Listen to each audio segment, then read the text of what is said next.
హే weavers, Flipkart నుండి parcel వచ్చేసింది. ఏంటో చూసేద్దాం వచ్చేయండి.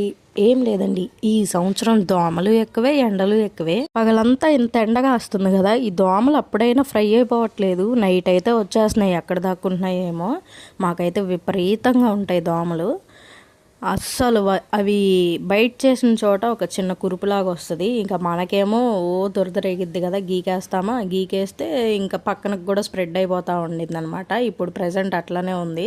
మస్కిటో నెట్ అయితే ఫ్లిప్కార్ట్లో బుక్ చేశాను. 350కో ఏమో వచ్చిందనమాట. ఇది పెద్ద బెడ్ అయితే సెట్ అయ్యేది. మాకైతే అటు కబోర్డ్ ఉండడం వల్ల కొద్దిగా యువతలకి వచ్చేసినట్టు అనిపిస్తుంది. ఇంకోటేమో నవర్ మంచం కదా పిల్లలు పండుకునేది, సో దాని మీద అయితే అంతగా సెట్ అవ్వలేదు. అండ్ పల్సగా ఉందన్నమాట నెట్ కూడా.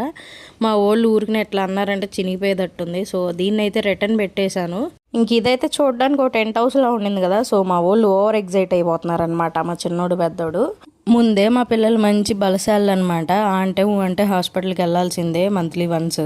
మళ్ళీ దోమలతో తెలిసి ఎందుకు కుట్టించి రోగాలు తెచ్చిపెట్టడం అని చెప్పేసి మస్కిటో నెట్ అయితే బుక్ చేశాను. ఇదైతే అంత సెట్ అవ్వలేదు. వేరేదైతే బుక్ చేసాను, అది మీతో షేర్ చేస్తాను. ఈ షార్ట్ అయితే బాయ్.